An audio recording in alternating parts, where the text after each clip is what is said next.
뭐냐면 방금 읽은 24장은 크게 성전 파괴와 재림 그리고 종말 이렇게 크게 두 부분으로 나눌 수가 있습니다.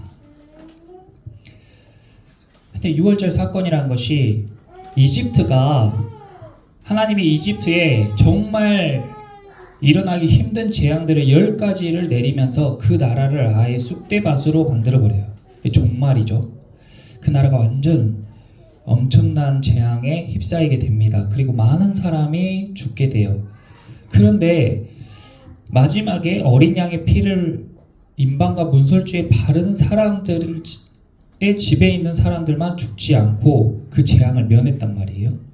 그것이 표를 받은 사람들이 종말에 재앙을 피한 사건입니다. 그것이 6월절 사건이에요. 그런데 그것은 실제 있을 이 세상의 멸망에 대한 구원 사건의 모형이죠. 그림자.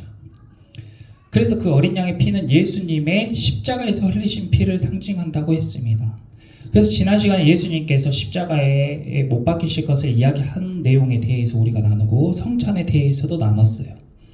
그리고 이제 예수님께서 제자들에게 이 마지막 때에 대해서 다시 한번 이야기를 해주시는 거예요. 참 이 받아들이기 힘들고 믿기 어려운 이야기인데 그렇기 때문에 그 이전에 있었던 일들 그리고 지금 현재 우리가 겪고 있는 일들을 예수님께서 상세하게 설명을 해주신 겁니다. 그래서 우리는 앞으로 일어날 일들도 믿을 수가 있게 되는 것인데요. 그 중에 하나가 바로 재림이에요. 재림이라는 것은 주님께서 다시 오신다라는 의미인데 성경을 통해서 우리는 이 땅 가운데 오실 예수님에 대해서 구약 성경에서 이야기하고 있고 그 다음에 신약 성경의 복음서를 통해서 이 땅에 오셨던 예수님에 대해서 이야기를 했고 그리고 예수님께서 다시 오실 것에 대해서 이야기를 해주셨습니다. 그러니까 과거와 현재와 미래의 예수님에 대해서 우리가 함께 나눈 것이죠. 이 24장 말씀 오늘 특별히 재림 그리고 종말에 대해서 함께 나눠보도록 하겠습니다. 이것이 굉장히 무겁고 심각하게 이 이야기들을 나누는데 사실 그렇게 막 무겁고 심각하게 받아들일 그런 건 아니에요. 성경 말씀은 우리에게 너희는 망할 거야가 아니라 세상은 망할 거지만 너희는 구원받을 거야 라는 이런 희망의 메시지이기 때문에 우리가 무겁게 나눌 필요가 없습니다. 24장 1절과 2절 보시면요. 예수께서 성전에서 나와서 가실 때에 제자들이 성전 건물들을 가리켜 보이려고 나옵니다. 이 당시에 예루살렘 특별히 이스라엘에서 이 성전이라 하면 그냥 그 나라 사람들의 자랑이었어요. 그리고 상징이라고 할 수가 있죠. 엄청나게 크게 지어진 그 성전 그리고 황금으로 덧대어져 가지고 번쩍거리는 그 성전을 보면서 하나님이 계신 곳 그리고 하나님이 이 나라 가운데 임재하신다 역사하신다 이런 자부심을 느끼게 해주는 건물이었습니다.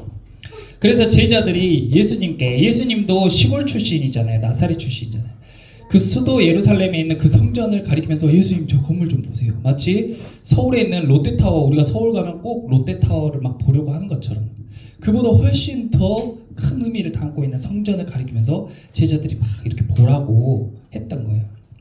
그런데 예수님이 거기에 완전 초를 치는 이야기를 하는 겁니다. 예수님이 이렇게 이야기했어요. 2절에 너희가 이 모든 것을 보지 못하느냐? 내가 진실로 너희에게 이르노니 돌 하나도 돌 위에 남지 않고 다 무너뜨려지리라. 저 성전 다 무너질 거야. 서울에 가가지고 사람들이 야 저 롯데타워 봐 100층 넘는데 진짜 멋지다. 그런데 야 저거 금방 다 무너져.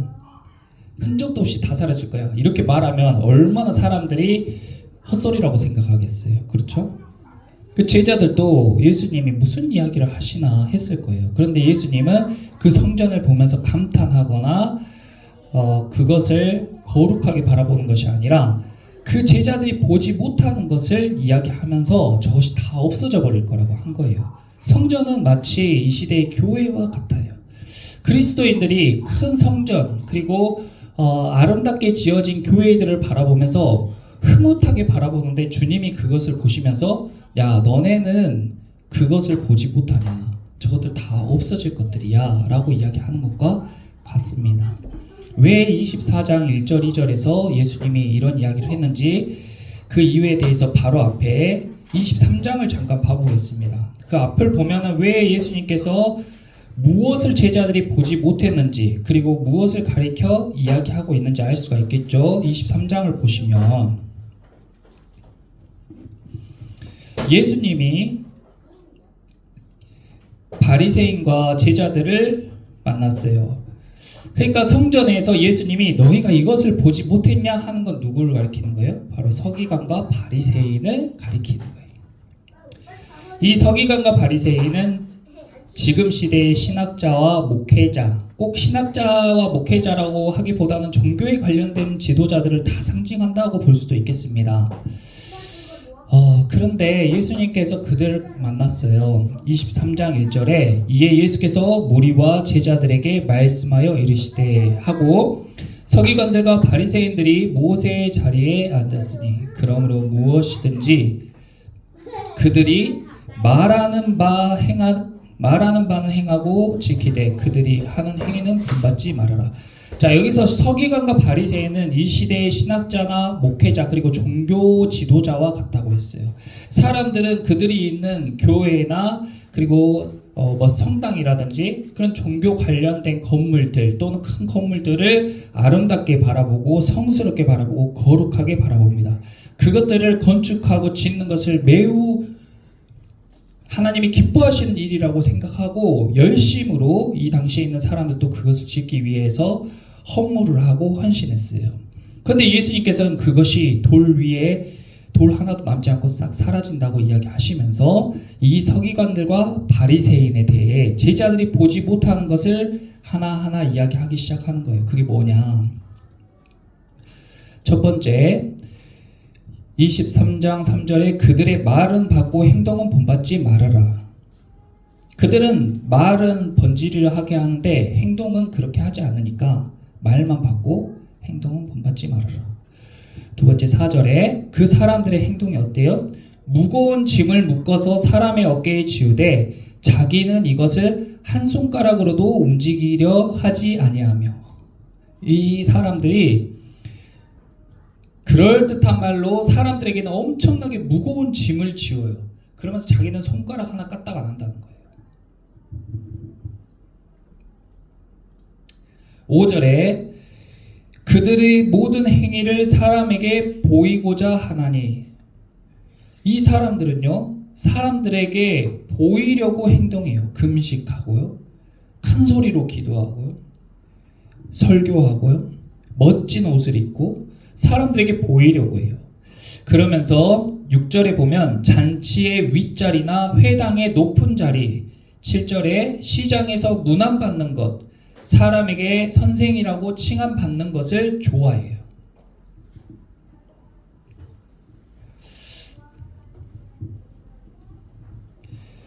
그리고 6절과 좋아하고 13절에 이 사람들에게 화가 있을 거라고 이야기했는데요. 외식하는 서기관들과 바리새인들이여, 너희는 천국 문을 사람들 앞에서 닫고 너희도 들어가지 않고 들어가려 하는 자도 들어가지 못하게 하는도다. 이것이 어디 이단의 이야기가 아닙니다. 이 당시에는요, 말씀은 이 시대 상황에서 이 말을 이해해야 돼요. 이 제자들이 살고 있는 시대, 이스라엘 사람들이 예수님과 함께 살고 있던 이 시대는요, 성전이 그냥 하나님의 집이었어요. 성전이 신앙의 전부였어요. 이 사람들한테. 구약 성경, 이 많은 구약 성경의 전체 내용이 하나님께서 성전에서 임재하고 하나님께서 그곳에서 제사 드리는 것을 기뻐하신다고 이들은 계속 배워왔단 말이에요. 그래서 주구나 사나 1년에 한 번씩 온 지방에서 예루살렘으로 모여가지고 거기에서 성전에 모여서 거기에 있는 사람들이 아무리 비싼 값에 예물을 드리라고 하더라도, 그리고 자기들이 가지고 온 양이나 소가 흠 있다고 흠 없는 것으로 바꿔 사라고 비싼 값에 사기를 쳐도 하나님을 생각해서 참으면서 예배드리고 신앙생활을 해왔던 사람들이 사는 시대라고요. 그런데 그 사람들이 그렇게 여겼던 그 성전에서 그 종교 지도자들에 대한 예수님의 평가가 이렇다는 것입니다. 왜 이 시대의 교회와 그리고 신앙생활하는 그리스도인들이 신앙이 없는 사람들의 신뢰를 잃어버렸는가? 저는 이 말씀을 묵상하면서 너무 우리의 모습과 같다고 생각했어요. 이 말씀을 읽으면서 우리가 어떤 대상을 떠올리거나 어떤 지도자를 떠올리면서 지적할 것이 아니라 이 말씀들을 그대로 거울같이 나에게 비춰봐야 돼요. 그래서 내 모습이 이렇지 않았는지, 꼭 우리의 모습이 서기관과 바리새인 같다. 그런데 제일 안 그래야 될 사람들이 이 당시에 제일 앞장서서 이렇게 하고 있는 거예요. 그 나라의 성전 딱 하나인데 우리 사는 시대에는 교회가 그래도 여러 개가 있어. 근데 이 당시엔 성전이 하나밖에 없었어요. 이 사람들은 신앙생활 하려면 이 성전으로 갈 수밖에 없고 이 종교 지도자들의 가르침을 받을 수밖에 없어요. 근데 이 사람들이 이렇게 타락했단 말이에요. 15절에 교회인을 얻기 위해서 바다와 육지를 두루 다녀요. 전도하려고. 종교 지도자들이 전도하려고 전도할 사람 없나 하고 바다와 육지를 두루 다녀요. 근데 딱 전도하면 어떻게 돼요? 너희보다 배나 더 지옥 자식이 되게 만들어버려요. 얼마나 이게 끔찍하고 비극적인 이야기인가. 교회에서 열심히 전도를 했는데 교회 왔더니 사람이 더 이전보다 더 해진다. 16절에서 22절 성전보다 금을 귀하게 여기는 바리새인들아. 16절에서 22절이 다 금에 대한 이야기. 17절에 어리석은 맹인들이 어느 것이 크냐, 그 금이냐, 그 금을 거룩하게 하는 성전이냐. 성전에 오는 사람들을 이용해 가지고 금이나 예물을 자기들 것으로 착취하는 거예요. 그리고 성전보다 그 금이 더 중요하대요. 성전으로 맹세하면 아무것도 아닌데 성전에 금으로 맹세하면 지킬지라 하는 거예요. 이게 무슨 말이냐면 교회에 와서 예배 드리는 걸로 안 된다 그 말이에요. 헌금을 해야, 예물을 드려야지 하나님께서 들으신다, 이런 말을 하는 거예요. 그래서 여기에서 신앙생활을 하는 성도들은 그 얘기를 듣고 힘든 와중에도 자기들 먹을 거 안 먹고 입을 거 안 입고 또 힘껏 예물을 드리는 거예요. 그러니까 예수님께서 4절에 무거운 짐을 묶어서 사람 어깨에 지운다고 이야기하는 거예요. 성전 보수해야 되니까 예물을 드려라. 하나님께서 이걸 드리기를 원하신다. 너희 힘껏 드려라. 이러면서 계속 자기들 배만 채우고 백성들은 엄청나게 힘든 상황인데도 그 사람들의 상황 따위는 안중에 없죠.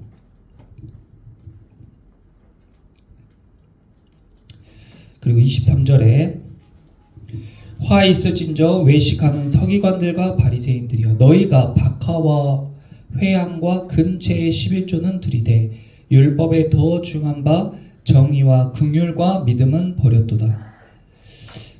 이 사람들이요 자기들이 11조는 기가 막히게 해요. 근데 그 11조를 보이려고 해요.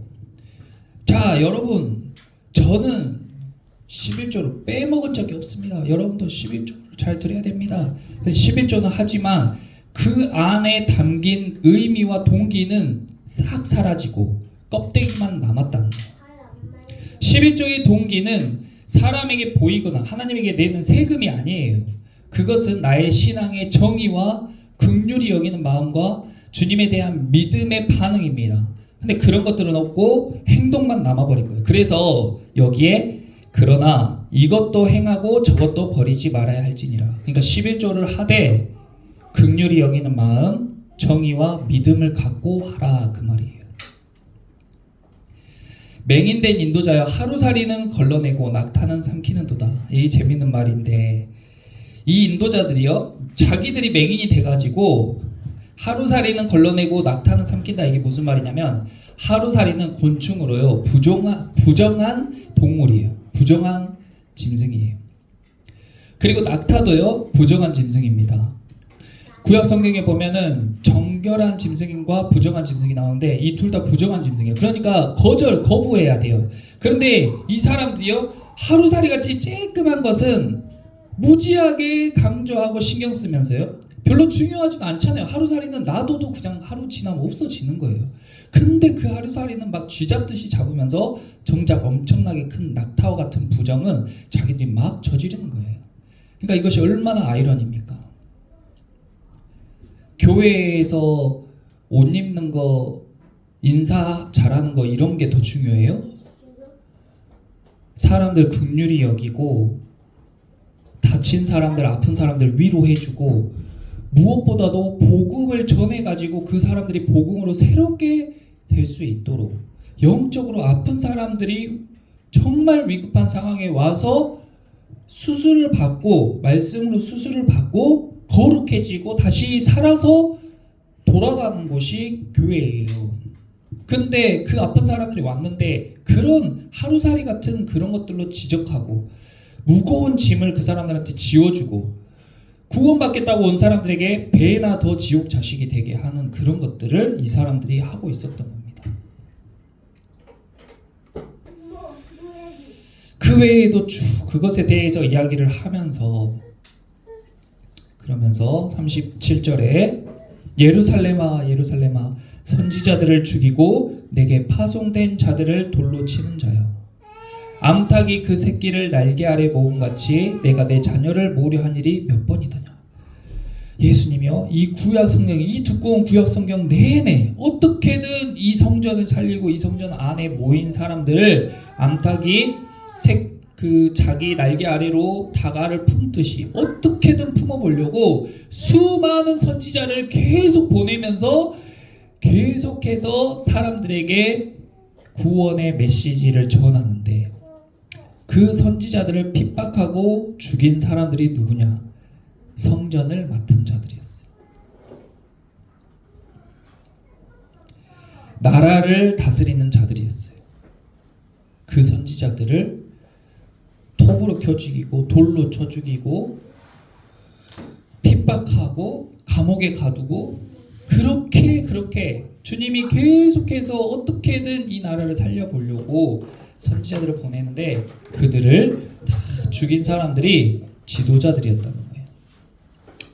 그래서 너희 집이 황폐하여 버려진 바 되리라. 어쩔 수가 없잖아요. 이렇게 아무리 다시 재건해보려고 했지만 이렇게 부패해버린 이렇게 죄로 물들어버린 이곳을 이제 둘 수가 없다. 그래서 주님께서 제자들이 성전을 가리켜 봤을 때에 너희가 이것은 보지 못하냐?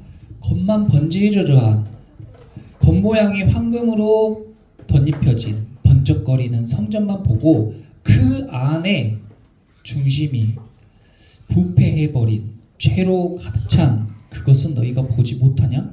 나는 이 성전을 다 무너뜨려 버릴 거야. 그러면서 24장 1절에 예수께서 성전에서 나와서 할 때 이 나와서의 동그라미 쳐보세요. 교회는요 큰 교회에도 소중하고 작은 교회에도 소중해요. 그런데요 교회의 핵심은 예수님이 있어야 돼요.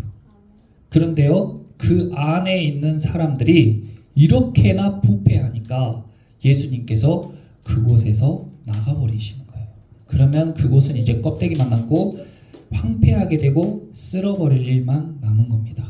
예수님이 떠난 그 성전은 이미 성전으로서 기능을 잃은 것이고 형태만 남아있고 그곳에 있는 사람들은 온갖 핍박과 고통 가운데 신음하다가 같이 멸망하는 거예요.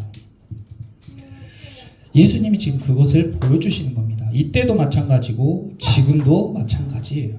그래서 예수님이 이제 이것이 다 무너뜨려지리라 하고 이야기했어요. 그러니까 24장 3절에 예수님께서 제 갈라산 위에 앉으셨을 때에 제자들이 조용히 와서 이제 물어보는 거예요. 예수님, 어느 때에 이런 일이 있겠사오며 또 주의 임하심과 세상 끝에는 무슨 징조가 있을까요? 하고 물어봤어요. 이제 제자들이 그 예루살렘에서 성전 앞에서 예수님이 하신 말이 너무 계속 마음에 남으니까 산에서 밤에 있을 때 예수님께 조용히 가서 은밀하게 물어보는 거예요. 이때 이제 재림과 종말에 관한 이야기를 해주시는 겁니다. 이렇게 아름답고 멋지고 많은 사람들이 왕래했던 절대 무너지지 않을 것 같은 성전이요, 예수님이 말씀하시고 정말 반세기도 안 돼서 이렇게 다 황폐해져 버립니다. 그리고 정말로 놀랍게도 진짜 이 성전을 터도 안 남기고 싹 없애버린데, 그 이유가 뭐냐면 이 성전에 도금을 했잖아요. 로마 병사들이 이 예루살렘을 침략하면서 이 성전까지 다 침략했는데, 그 안에 있는 금은으로 만든 성물들만 가져간 게 아니라 이 돌 틈 사이사이에 다 금이 있는 거예요. 도금이니까. 그러니까 성전에 불을 질러가지고 그 금을 싹 착취해 가느라고 저 성전을 아주 싹 없애버립니다. 정말로 말씀처럼 된 거예요. 그래서 예수님께서 4절에 예수께서 대답하여 이르시되 너희가 사람의 미혹을 받지 않도록 주의하라 하시면서 이제 마지막 때의 종말의 징조에 대해서 이야기를 해주세요. 이때 크게 8가지 징조에 대해서 이야기하시는데요. 자, 이런 것들입니다. 근데 참 이것들이 예수님의 시대에도 있었고 지금도 있는데 점점 강도가 강해진다는 거예요. 첫 번째는 거짓 구원자가 나옵니다. 4절과 5절에 보면은 미혹하는 사람이 나와요. 많은 사람이 내 이름으로 와서 이르되 나는 그리스도라 하여 많은 사람을 미혹하리라. 그리스도라는 것은 기름 부음 받은 자, 구약 성경의 메시아, 세상을 구원할 자라고 제가 말씀드렸어요. 그러니까 마지막 때가 되면 자기가 막 메시아라고 하는 사람이 점점 더 많이 나타난다는 거예요. 자기가 구원자다, 자기가 그리스도다. 신천지 교주 그 이만희가 자기가 성령 하나님이라고 그랬잖아요. 그러니까 그 사람이 공부를 많이 한 거죠. 자기가 예수라고 한 사람들은 성령에 대해서 더 모르고, 자기가 그리스도라고 하면 자기가 구원자라는 뜻이니까. 그런 사람들이 점점 많아진다는 거예요. 두 번째는 세계의 분쟁이 심화돼요. 세상에 갈등이 많아져요. 난리와 난리 소문을 듣겠으나 너희는 삼가 두려워하지 말라. 이런 일이 있어야 하되 아직 끝은 아니니라. 민족이 민족을, 나라가 나라를 대적하여 일어나겠고. 그러니까 요즘 시대 보면 얼마나 우리가 어렸을 때 비교했을 때 이 나라 간의 갈등이요 점점 심해지는 걸 볼 수가 있어요. 이런 나라 간의 갈등이 점점 커지면 커질수록 무엇이 가까워져 오는 거예요? 전쟁이 가까워져 오는 거예요. 큰 전쟁으로. 이 예루살렘의 성전들이 다 황폐해진 것도 로마와 이스라엘의 전쟁 때문이었죠. 마찬가지로 큰 전쟁이 있을 때 세상에 큰 환란이 오는 겁니다. 세 번째로 자연재해가 있어요. 7절과 8절에 기근과 지진이 있으리니 이 모든 것은 재난의 시작이라. 기근과 지진은 항상 있습니다. 그런데 이 기근과 지진의 정도가 점점 심해지는 거예요. 세상에 우리가 사는 시대에도 지금 기후변화와 지진 그리고 기근이 심각한데, 놀랍게도 우리가 지금 생산해내는 식량량은요 전 세계 사람들이 먹고 남을 만큼 생산을 하고 있답니다. 그런데 그것이 분배가 안 되고 있어요. 그래서 지구 반대편에서는 지금도 굶어 죽는 사람들이 나오고 있고, 그 반대편에서는 먹을 게 넘쳐나서 애완견이나 애완묘에게까지 주고 남은 것은 다 버리는 그런 불상사가 일어나고 있어요. 기근과 지진이 심해집니다. 이것이 재난의 시작이에요. 이런 것들이 막 있으면 그 날이 가까워 오나 보다 이렇게 아는 거죠. 그리고 네 번째로 성도들이 박해를 받아요. 그때 사람들이 너희를 환난에 넘겨주겠으며 너희를 죽이리니 너희가 내 이름 때문에, 예수님의 이름 때문에 모든 민족에게 미움을 받으리라. 정말로 최근에 진짜 그랬거든요. 우리나라는 그렇지 않지만 지금도 전 세계에 예수님을 믿으면 핍박을 받고 심지어 죽음까지 당할 수 있는 나라들이 많습니다. 예상외로 정말 많아요. 예수님을 믿는다는 이유로 가까운 중국도 그렇고 북한도 그렇죠. 예수님 믿으면은 감옥에 갇히거나 심지어 죽기까지 해요. 그리고 이슬람 국가에서도 다 예수 믿는 사람을 잡거나 죽입니다. 그런데 최근에 이 세상의 그런 이념이나 사상 때문에 점점 기독교가 박해를 받는데, 정말 이 차별금지법이라는 법이 통과되고 나서요 기독교인과 교회와 목회자들이 엄청난 핍박을 당했습니다. 그래서 정말 진짜 마지막 때가 오나 보다, 이게 우리나라도 통과되고 전 세계가 이런 흐름으로 가면 정말 교회가 핍박받겠다 했는데,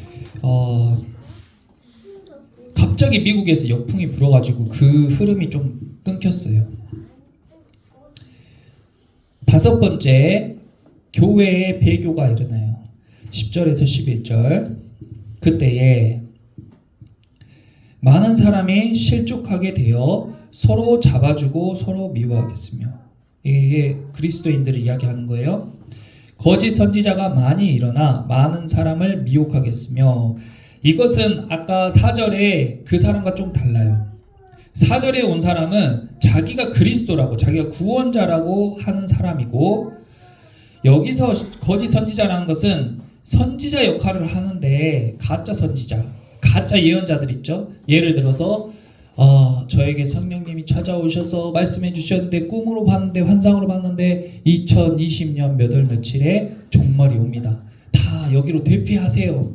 아니면은 그런 예언들, 그리고 뭐 누가 죽고 전 세계는 어떻게 되고, 이런 거짓 예언자들이 정말 많이 있습니다. 정말 많아요. 유튜브에 넘쳐납니다. 그런 사람들이 정말 이상한 별의 별 목회자와 선지자들이 진짜 넘쳐나요.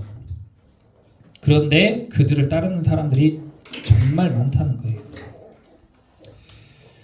일곱 번째, 불법이 많아지고 사랑이 식어집니다.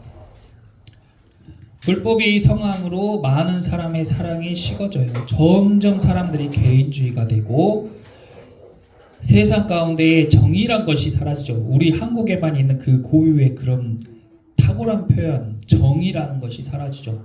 사랑이라는 것이 사라지죠. 남녀 간에도 사랑해서 결혼하고 사랑해서 살기보다는 조건부로 자신의 행복을 위해서 계획적으로 그렇게 살아갑니다.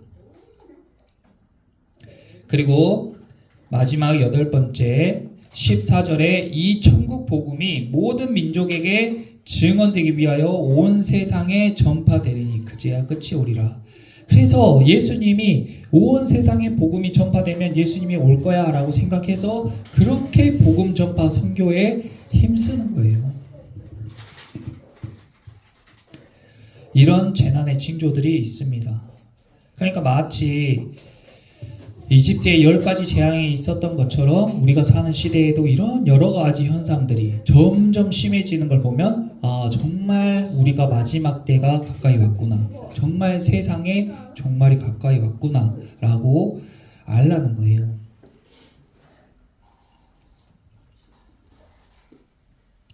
(15절부터는) 가장 큰 환난에 대해서 이야기를 하고 있는데 정말 끔찍합니다. 그러니까 사람들에게 겁을 주는 거예요. 이런 말씀으로. 야, 너희 진짜 이 날이 오면 끝장나니까 너희 진짜 다 내 말대로 해라 이러면서 거짓 선지자들이 겁을 주는 거예요. 이 말씀으로. 15절에 그러므로 너희가 선지자 다니엘이 말한 바 멸망에 가증한 것이 거룩한 곳에 선 것을 보거든. 그때 유대에 있는 자들은 산으로 도망할지어다. 그러면서 사람들이 산으로 도망하고 지붕 위에, 또 밭에 있는 사람은 자기 옷 같은 거 챙기지 말고, 옷은 굉장히 귀한 재산입니다. 이 당시에 겉옷은. 근데 겉옷도 챙기지 말고, 그러니까 자기 재산을 챙길 생각하지 말고 뒤도 보지 말고 도망가라는 거예요. 그리고 아이 벤 사람들과 젖먹이가 있는 사람들은 정말 힘들 거야. 그리고 겨울이나 안식일에 이런 일이 일어나지 않도록 기도해라. 기도하라고 적었습니다. 이는 그때에 큰 환난이 있겠음이라. 창세로부터 지금까지 이런 환난이 없었고 후에도 없으리라. 엄청난 환난이 있을 거라는 거예요. 얼마나 큰 환난이냐면 그 날들을 감하지 아니하면 모든 육체가 구원을 얻지 못할 정도로 큰 환난이에요. 사람들이 이 환난 가운데에서 견딜 수가 없으니까 만약에 이 환난이 일어나는 날수를 줄여주지 않으면 아무도 구원받을 사람이 없다는 거예요. 그러나 택하신 자들을 위하여 그 날들을 감하시리라. 그래서 13절에 끝까지 견디는 자는 구원을 얻으리라 이렇게 말씀하신 거예요. 엄청나게 힘든 일들이 닥쳐오는데 믿음을 지키고 끝까지 견디는 자들이 구원 얻는다. 우리가 견딜 수 있을 만큼만 시련을 주신다는 거예요. 시험을 주신다는 거예요. 그러니까 이스라엘 백성들도 애굽에 있을 때에 9가지 재앙이 일어났을 때 똑같이 그 재앙의 피해를 다 받습니다. 그들은 피해를 안 받은 게 아니고 똑같이 피해를 받아요. 물론 우박 같은 게 내릴 때 미리 말씀을 순종한 사람들은 집안에 들어가거나 했을 때 피해를 안 받기도 했지만, 하지만 그 외에 많은 재앙에 대한 피해는 이스라엘 사람도 같이 받는 거예요. 견디기가 힘들죠. 그런데 제일 마지막에 결정적인 장자의 죽음이라는 재앙 앞에서는 표를 받은 사람들이 다 환난을 면하게 되는 거예요.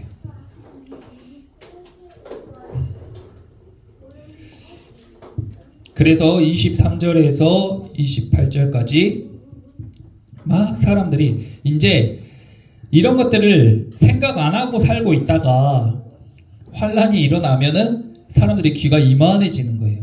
지금 듣는 사람들은 들을 귀가 있는 거고, 지금은 이런 게 잘 안 들려요. 근데 우리가 당장 북한이랑 전쟁 터지잖아요. 그럼 이런 말씀에 귀가 이만해져요. 그래가지고 거짓 선지자들이 이야기하는 것에 확 마음이 팔린다는 거예요. 그래서 이것은 예방주사처럼 우리가 당장 내일 어떡하지, 이런 날이 오면 어떡하지, 이렇게 염려함으로 살아가는 것이 아니고 알고 있으라는 겁니다. 그래서 알고 담대하게 생활을 할 수 있도록, 환란이 왔을 때 두려움으로 사로잡혀가지고 그런 거짓 선지자들에게 미혹당하지 말라고 미리 말씀해 주시는 거예요. 그런데 이런 큰 환란이 있은 후로 이렇게 예수님이 짜잔 하고 나타나십니다. 29절에서 31절. 그날 환란 후에 즉시 해가 어두워지면서 달이 빛을 내지 않으면서 별들이 하늘에서 떨어지면서 하늘의 권능들이 막 흔들리면서 그때에 인자의 징조가 하늘에서 보이겠고, 그때에 땅의 모든 족속들이 통곡하면서 내가 그때 복음을 받아들이고 그때 예수님 믿었어야 되는데 하면서 통곡한 그 타이밍에 주님이 구름을 타고 능력과 큰 영광으로 오는 것을 보게 될 거다. 그가 큰 나팔 소리와 함께 천사들을 보내서 그들이 그의 택하신 자들을 하늘 이 끝에서 저 끝까지 사방에서 쫙 다 모으는 거예요. 마치 어린 양의 피로 문설주에 딱 이렇게 피를 바른 사람들을 하나님이 모아서 출애굽했던 것처럼 예수님께서 그날에 딱 오셔서 사방에서 모으는 거예요. 그런데 그 광경을 보는 사람들, 땅에 있는 모든 사람들이 그걸 보면서 그냥 눈물 흘리는 게 아니라 통곡을 하는 거예요. 소리 내면서 곡하는 거예요. 얼마나 절망적인지. 왜냐하면 큰 환란이 일어난 직후에 예수님이 오시니까 견디기가 어려운 거죠. 그런데 이때에 예수님께서 무화과 나무의 비유를 배우라고 이야기했어요. 무화과 나무를 보면 그 가지가 연해지고 잎사귀를 내면 여름이 가까운 줄 아나니, 이와 같이 너희도 이 모든 일을 보거든 인자가 가까이 곧 문 앞에 이른 줄 알아라. 내가 진실로 너희에게 말하노니 이 세대가 지나가기 전에 이 일이 다 일어나리라. 36절에 그러나 그 날과 그때는 아무도 모르나니, 거기 밑줄 그어보세요. 그 날과 그때는 아무도 모르나니. 하나님, 하늘의 천사들도 하나님의 아들도 모르고 오직 아버지만 아시느니라 이랬어요. 그러니까 종말의 때, 예수님의 재림의 때에 대해서 그 날과 그때는 이때입니다 하는 사람들은 일단 거짓 선지자라고 보시면 됩니다. 예수님께서 이렇게 딱 확정적으로 이야기를 하셨어요. 근데 막 2000년 1999년 12월 31일 날 세상 종말이 온다고 막 재산 다 팔고 산으로 올라가가지고 막 이렇게, 그런 사람들을 쫓아가면 안 됩니다. 말씀을 모르니까 그렇게 미혹을 당하는 거예요. 그리고 37절 38절에 노아의 때와 같이 인자의 임함도 그러하리라. 노아의 때 어땠어요? 방주를 엄청나게 크게 산 위에 지어놓고 노아가 100년 넘게 혼자서 방주를 지어놓고 이제 홍수가 올 거라고 사람들에게 배에 타라고 했는데 아무도 그 배에 안 탄 거예요. 근데 그 방주가 어디 지어졌어요? 산 위에 만들어진 거예요. 그러니까 사람들이 비가 온다고 바로 갈 수 있는 그런 배가 아니었던 겁니다. 산을 오르는 수고가 있는 사람만 방주에 올라가는데, 그것은 비가 오기 전에 말씀을 듣고 선택으로 자기의 의지로 그 산에 올라가서 방주에 들어간 사람만이 구원을 받는 거죠. 그런데 비가 올 때요, 우리가 맞는 그런 부슬부슬 비가 아니라 하늘이 뚫리고 땅이 터져가지고 온 세상에 순식간에 물이 차기 시작하는데 사람들이 정신을 못 차릴 정도로, 산에 올라갈 겨를이 없을 정도로 물이 차오르기 시작해요. 그래가지고 그 시대에 사는 사람들이 노아의 가족을 제외하고는 다 죽어버립니다. 이 세상의 종말이 그렇게 찾아온다는 거예요. 그런데 세상의 종말만 그렇게 찾아옵니까? 아니에요. 개인의 종말도 똑같이 이렇게 찾아옵니다. 사람이 젊을 때 힘 있을 때는 자기 하고 싶은 거 다 하고 돈 버는데 힘쓰고 자기가 누리고 싶은 거 누리고 살다가 자기의 삶이 종말에 다가왔음을 느낄 때, 내 삶이 얼마 남지 않았음을 느낄 때에 사람들이 통곡한다고요. 그리고 나의 죽음은 언제일지 아무도 몰라요. 정말로 노아의 때와 같이 옵니다. 노아가 방주에 들어가던 날까지 사람들은 먹고 마시고 장가들고 시집가고 자기들 하고 싶은 거 하고 그렇게 살고 있었는데, 홍수가 딱 나서 그들이 다 멸하기까지 깨닫지를 못했어요. 근데 예수님이 오시는 것도 딱 이것과 같다고 했습니다. 그리고 40절 41절에 이렇게 이야기하고 있어요. 그때에 두 사람이 밭에 있으며 한 사람은 데려가고 한 사람은 버려둠을 당할 것이요, 두 여자가 맷돌질을 하고 있음에 한 사람은 데려가고 한 사람은 버려둠을 당할 것이라. 그러므로 깨어 있으라. 44절에 이러므로 너희도 준비하고 있으라. 생각하지 않은 때에 인자가 오리라. 깨어 있으라 했고, 42절에 밑줄 그어보세요. 44절에 준비하고 있으라 했어요. 이것이 어떤 것인지는 조금 이따가 말씀드리고, 그러니까 데살로니가, 바울 사도가 전도한 곳에 데살로니가라는 도시가 있었는데 그곳에 세워진 교회의 사람들이요, 말씀을 듣고 아멘으로 받고 믿음이 자라니까 우리가 신앙생활을 열심히 하고요, 말씀을 막 읽다 보면, 특히 이런 마지막 때에 관련된 말씀 막 읽다 보면 정말 내일 모레 주님이 오실 것 같아요. 그런 느낌이 막 든단 말이에요. 그런 것을 막 계속 보고 그런 것을 심취하면 점점 더 그런 느낌이 듭니다. 그런데요, 말씀 가운데 이 말씀이 무슨 말씀이냐면, 마지막 때가 오더라도 우리는 그냥 우리 일상을 사는 거예요. 세상에 기근과 지진과 막 이런 난리가 많고 전 세계에 막 금방이라도 전쟁이 일어날 것 같고 분쟁이 심해지고 사람들이 미혹도 심하고 하니까 마지막 때가 올 것 같으니까 교회에만 계속 있어라, 기도만 계속하고 주님 오실 날만 준비해라, 이것이 아닙니다. 주님 오실 때까지요, 밭일 할 사람들은 밭일하고 맷돌질 할 사람들은 맷돌질 하는 거예요. 그러던 중에 한 사람은 주님이 모으시는 거예요. 그러는 중에 한 사람은 주님이 부르시는 거예요. 우리는 교회에서도 크리스찬이고 가정에서도 크리스찬이고 직장에서도 크리스찬인 것을 믿습니다. 똑같아야 돼요. 언제 어디서나 주님과 동행하는 삶을 사는 겁니다. 교회에서만 거룩하고 교회에서만 말씀 보고 기도하는 게 아니라 일상에서 예수님과 동행하는 삶을 살아야 됩니다. 그리고 그 아래에 종과 주인에 대한 이야기를 했는데, 주인이 종에게 모든 것을 맡기고 멀리 길을 떠났어요. 근데 주인이 하도 안 오니까 종이 이제 주인의 것을 자기 마음대로 하는 거예요. 그리고 48절에 만일 그 악한 종이 마음에 생각하기를 주인이 더디 오리라 생각해서 친구들과 더불어 먹고 마시게 되면 생각지 못한 날에 그 시각에 주인이 이르러서 어미 때리고 외식하는 자가 받는 벌에 처하리니 거기서 슬피 울며 이를 갈리라. 이것이 우리의 삶과 똑같습니다. 그러면 우리는 무엇을 준비하고 어떻게 깨어 있어야 되는가? 물론 예배하고 말씀을 읽고 이런 거죠. 그런데 이 성경 말씀은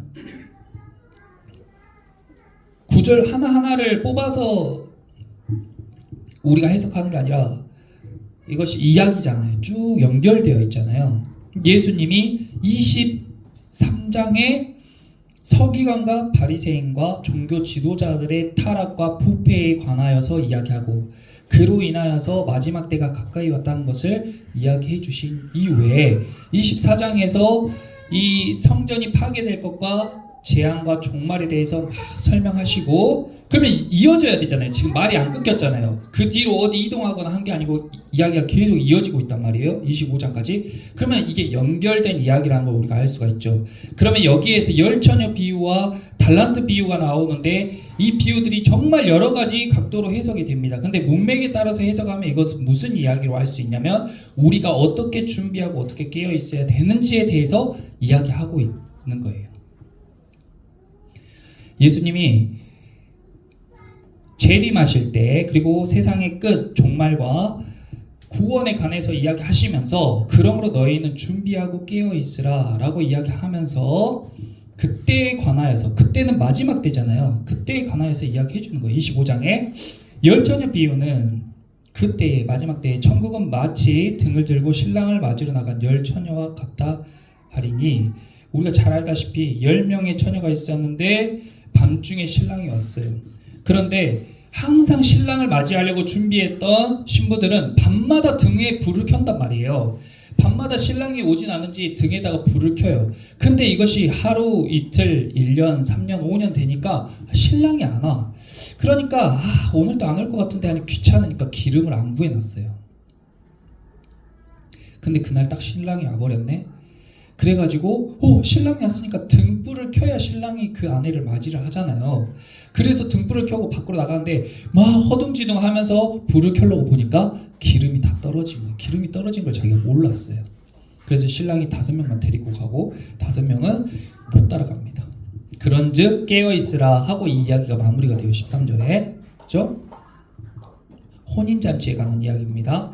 그리고 14절에는 달란트 비유가 나오는데 이것은 약간 달라요. 이야기가 세 사람이 나오는데 주인이 멀리 타국에 갈 때에 그 종들을 불러가지고 각 사람에게 재능대로 한 사람에게는 5달란트, 한 사람에게는 2달란트, 한 사람에게는 1달란트를 주고 떠났어요. 그래서 5달란트를 받은 사람은 5달란트를 남기고 2달란트 받은 사람도 그렇게 했는데 1달란트 받은 사람은 그것을 묻어뒀어요. 그래서 주인이 올 때 그대로 1달란트를 줬습니다. 이것은 달란트라는 것은 예수님 시대의 화폐 단위 중에 가장 큰 거예요.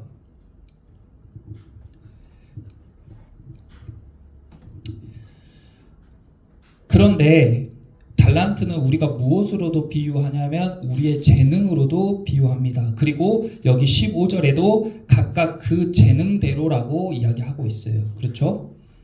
그러니까 이것은 물질적인 것을 이야기하고 있는 거예요. 그러면 열처녀의 비유에서 기름은 무엇이냐? 기름은 영적인 겁니다. 성경에서 기름은 그리스도가 기름 부음 받은 자잖아요. 성령이 충만한 사람을 이야기해요. 그러니까 영적으로 충만한 사람, 말씀과 기도가 충만한 사람을 이야기합니다. 우리가 주일 예배를 드리면요 은혜를 받아요. 그러면 그것이 언제까지 유효하냐? 하루면 그 기름이 없어질 수도 있고 일주일이면 없어질 수도 있어요. 근데 귀찮다고 예배를 소홀히 하는 사람은 주님이 왔을 때에 혼인잔치에 참여하지 못한다는 이야기를 하고 있는 겁니다. 그래서 늘 성령이 충만하라고 말씀에서 이야기하고 있어요. 그러므로 우리가 계속 깨어서 말씀을 읽고 기도하고 예배드리는데 힘쓸 때에 내가 언제든지 주님 오실 때 내 등불을 밝힐 수 있도록 기름이 충만한 상태가 된다는 거예요. 그런 영적인 이야기를 하고 있는 게 첫 번째고, 그러나 교회에서 맨날 말씀만 보고 기도하고 성경만 보고 있으면 되냐? 그것이 아니라는 겁니다. 하나님은 우리에게 각 사람들에게 재능을 주었어요. 그리고 그 사람들의 재능대로요, 어떤 사람은 5달란트 주고 어떤 사람은 2달란트 주고 어떤 사람은 1달란트 줬어요. 그런데 하나님께서 각 사람의 재능대로 재물도 주신단 말이에요. 그러면 그 사람은 그 달란트를 가지고 재물을 불려가요. 1달란트는 지금 시대의 화폐 가치로 20억입니다. 그러면 5달란트면 100억을 준 거죠. 2달란트면 40억을 준 거고 1달란트는 20억을 준 거예요. 모든 사람들에게 최소 평생을 벌어서 쓸 수 있게 20억 정도의 화폐를 하나님께서 물질적인 가치를 부어주셨다라고 가정했을 때에, 어떤 사람은요, 자기 재능을 발휘해가지고 열심히 해서 그것을 5개를 10개를 불려요. 어떤 사람은요, 2개를 4개로 불려요. 그게 어떤 사람이에요? 이 세상의 문화와 경제와 사회와 예술과 모든 것을 발전시키는 사람들이에요. 하나님이 주신 지식으로, 하나님이 주신 성실함으로, 하나님이 주신 아이디어로, 하나님이 주신 근력으로, 그 재능으로 세상을 더 나은 세상으로, 자기가 가진 재능으로 하나님이 주신 것을 더 나게 만드는 그런 것들이 달란트란 말이에요. 그래서 이런 것들은 뭐라고 이야기했냐면, 주인이 21절 봐보세요. 21절에 5달란트 받았던 사람이 5달란트를 더 남겼어요. 10달란트를 주인에게 주었습니다. 그러니까 그 주인이 잘하였도다, 착하고 충성된 종아, 네가 적은 일에 충성하였으며, 여기 적은 일에 동그라미 쳐보세요. 적은 일에 충성하였으며 내가 많은 것을 내게 맡기리니 내 주인의 즐거움에 참여할지어다. 우리가 일상생활에서 일을 열심히 하는 것, 내게 맡겨진 가정에 충실한 것, 나에게 주어진 재산을 소중하게 다루는 것, 다 중요한 일입니다. 그것이 적은 일이죠. 영적으로 충만하고 성령 충만한 것에 비해 적은 일이지만 그것도 중요한 거예요. 그것을 잘하는 사람들에게 천국에서도 중요한 일을 맡기는 거예요. 성실하고 근면한 것, 하나님이 기뻐하시는 일입니다. 그러므로 말씀을 정리하겠습니다. 열처녀 비유와 달란트 비유, 예수님께서 2가지 비유를 그때에 어떻게 준비하고 깨어 있어야 되는지에 대해서 이야기하시면서 비유로 말씀해 주셨어요. 이것은 우리가 성령이 충만하면서 하나님께서 나에게 주신 재능, 하나님께서 나에게 주신 달란트를 묵혀놓지 말라는 거예요. 교회에 있는 게 좋다고 일은 안 하고 자기에게 무슨 재능을 줬는지도 모른 채 맨 교회에서만 사역하는 사람들, 물론 부르심을 받아서 그런 사람도 있겠지만 데살로니가에서 그렇게 재림에 예수님만 기다리고 있는 사람들에게 바울이 그렇게 하면 안 된다고 따끔하게 이야기를 했습니다. 예수님께 충성된 사람은요, 직장에서도 헌신하고 열심히 하고 내가 받은 페이보다 더 많은 이익을 회사에 돌려주는 것이 하나님이 기뻐하시는 일이에요. 그리고 주님께서 나에게 주신 재산을 소중하게, 그것을 막 욕심으로 부풀리는 게 아니라 소중하게 잘 가꿔서, 그것은 내 것이 아니고 주인이 종에게 맡긴 것이다. 우리는 그리스도의 종이고 내가 가진 모든 것은 다 하나님이 주인이신데 나에게 지금 맡긴 것이다. 그러면 내가 소중히 사용하고 내가 가진 집, 내가 가진 차, 내가 가진 재산들도 잘 다뤄서 불려서 다시 주인에게 돌려드리는 것이 청지기의 삶인 것이죠. 그런 의미에서 우리는 10의 1조를 드리는 거예요. 그 담긴 의미가 중요합니다. 우리가 뭐 세금은 포함해서 11조를 해야 됩니까? 떼야 됩니까? 이런 게 중요한 게 아니에요. 그런 건 하루살이 같은 거예요. 얼마를 하든지 간에 내가 주님께 드리는 그 예물이 주님, 내가 가진 것은 주님의 것입니다 라는 고백이 담겨 있다면 그것은 온전한 11조죠. 그래서 그런 형식적인 것에 얽매이지 말고, 또 말씀 가운데 오늘 재림, 오고 계시는 예수님에 대해서 나눴는데 마지막 때라고 해서 너무 겁먹거나 우리가 막 별다르게 특별하게 막 사는 것이 아니라 우리는 일상을 계속 살아갑니다. 주님이 오시는 그날까지 반일할 사람은 반일하고 맷돌 갈 사람은 맷돌을 갈아요. 그리고 우리는 맡겨진 것에 충실하고 또 내 안에 성령이 충만하도록 깨어있고 준비하면 되는 줄 믿습니다. 이렇게 성경은 처음부터 끝까지 다 예수님에 관한 이야기를 하고 있는 거예요. 놀랍게도 어떻게 이 이야기들이 다 똑같은 내용들이 이렇게 관통했는지, 수많은 사람이 쓰고 수많은 연대에 쓰여진 책임에도 불구하고 어떻게 이렇게 한 주제로 관통할 수 있는지 정말 놀랐습니다. 오늘 이제 6월절에 관해서 마지막 나누게 되었는데, 우리가 이 말씀이 우리 삶 가운데 두려움과 떨림이 아니라 예수님에 대한 소망과 기대로, 그리고 내 삶 가운데 활력이 되는 그런 말씀이 됐기를 예수님의 이름으로 축복하고 기도합니다. 아멘. 우리 기도하고 축도하식으로 예배를 마치겠습니다.